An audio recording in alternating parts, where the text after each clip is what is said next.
does Southwest Florida have in common with Pittsburgh, Pennsylvania, diamond mines in South Africa, solar power, and the tourism and agriculture industries? I don't know. But we're going to spend a few days out here in the Babcock Ranch Preserve to find out. We're at the dawn of a new era for this place, but it has a story spanning more than a century. In 1914, Edward Vose Babcock, a lumber tycoon and once mayor of Pittsburgh, Pennsylvania, purchased the Crescent View Ranch in Punta Gorda, Florida. His biggest customers were diamond mines in South Africa, where pine tar harvested from the Babcock Ranch was used as termite repellent. Edward's son Fred eventually expanded the family business well beyond timber and cattle, and in the 1930s even began offering public swamp buggy tours. In 2006, the 91,000-acre ranch was sold to developer Sid Kitson, a transaction resulting in his creation of America's first solar-powered town and the largest single conservation acquisition in Florida's history. Management of the newly named Babcock Ranch Preserve transferred from the state to Tarpon Blue Resources and Land Management in 2016. This collaboration ensures preservation of the property's natural, cultural, and agricultural legacies. It's no exaggeration to say the story of this special place in Southwest Florida is epic, an evolving tale of nature and people with a true love and respect for this land that's been passed on through generations. In this Conservation Spotlight segment, developer Sid Kitson shares how those same values and some core initiatives are balancing modern development with the surrounding environment. We started looking for places to create our new town, and we started looking at Charlotte County. And we'd spend quite a bit of time looking at the area. I felt that, well, first of all, Southwest Florida was absolutely spectacular. Everything about Southwest Florida we liked. You had great transportation to come in and out. There was a diverse economy, diverse group of people. And we really felt that there was great opportunity in this area. But most people don't know that the state of Florida was trying to buy Babcock Ranch. But the Babcock family wanted to sell the stock of the company, and the state can't buy stock. And then they put it out on the market, and there were people all over the world trying to buy the property, all 91,000 acres. And part of what they wanted to do was to develop the entire parcel. So we approached the Babcock family and said, well, we have a different concept. We want to preserve as much of this land as possible.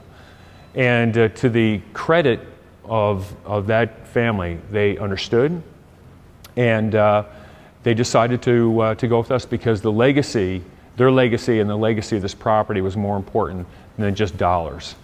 And so that's when the journey began. We purchased 91,000 acres back in 2006, and then we sold 73,000 acres to the state of Florida, and the largest land purchase in the history of the state. It still is to this day. So that left us with 18,000 acres. And out of the 18,000 acres, we're preserving half of that. So at the end of the day, 90% of the original ranch is in preservation forever. And that is something that this area is going to be able to enjoy for generations. And that's probably, of all the things that we've done, probably the thing that we're most proud of. How you treat the environment and how we can live with the environment is very, very important. We went out to prove that preservation and development can work hand in hand. When we started designing Babcock Ranch, we kind of stepped back and took a look at this canvas that we had. Remember, we have almost 9,000 acres that is literally a blank sheet of paper for us to develop. And that is a big responsibility, but also something that gives you just a very unique opportunity to do it the right way. And so we started looking at the land, and we went back almost 40 years to look at the natural flowways of the property. And we designed around those natural flowways and actually have rehydrated so many of the areas that have been drained over the years for farming purposes. And then we said, okay, let's try and only develop in those areas that have already been farmed. So we didn't want to take out any of the forested areas, but because there was plenty of areas that were farmed areas. And that's how the plan itself began to come together. We are very proud to have a partnership with Lee Health, who is going to take on all of the health services at Babcock Ranch. But you know, that healthy lifestyle means so many things. So just through the entire fabric of our community, with our parks and every neighborhood having its own garden, to the 50 miles of trails, is encouraging everybody to be outside and really think about that healthy lifestyle. Education is one of those initiatives that we're very, very passionate about. The current school right now is K through 6. The new school will be K through 8. And so the education, we think, is absolutely critical. You cannot have a sustainable community unless you think about where the energy comes from. And so we spent, almost 7 or 8 years working with Florida Power and Light to create the first solar power town in America. And so here today, Florida Power and Light has built a 75 megawatt solar power generating facility on our property here at Babcock Ranch. So what that means is they put in 343,000 panels on 440 acres, and that's operating today. So right now, when you look around and you see the lights in this room, they're all being powered by solar energy. And at night when the sun goes down, it's powered by natural gas. So the combination of those two make it the cleanest form of energy of any town in America.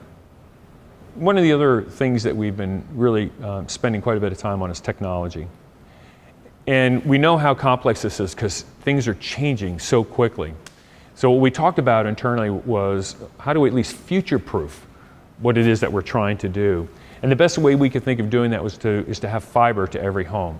That's exactly what we've done. We have a partnership with CenturyLink, so that means every home and business will have a gigabit of speed, and it can go up to 5 gigabits.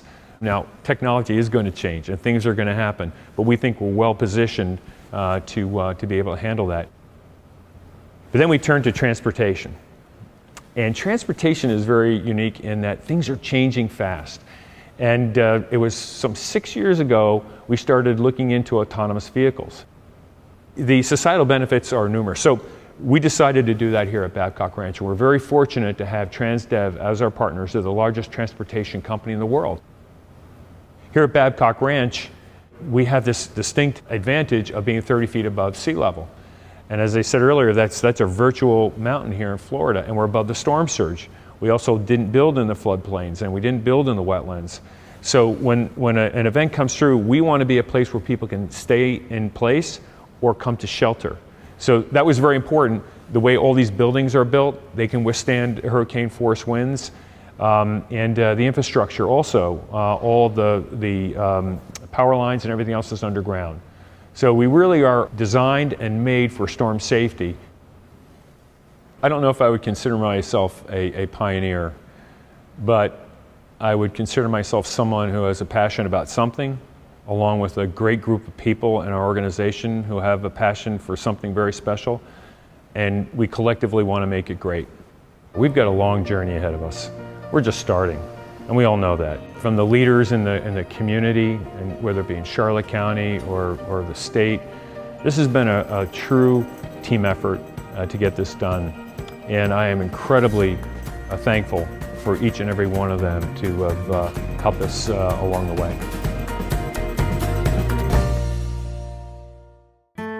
To view full episodes, visit adventureandwildlife.com.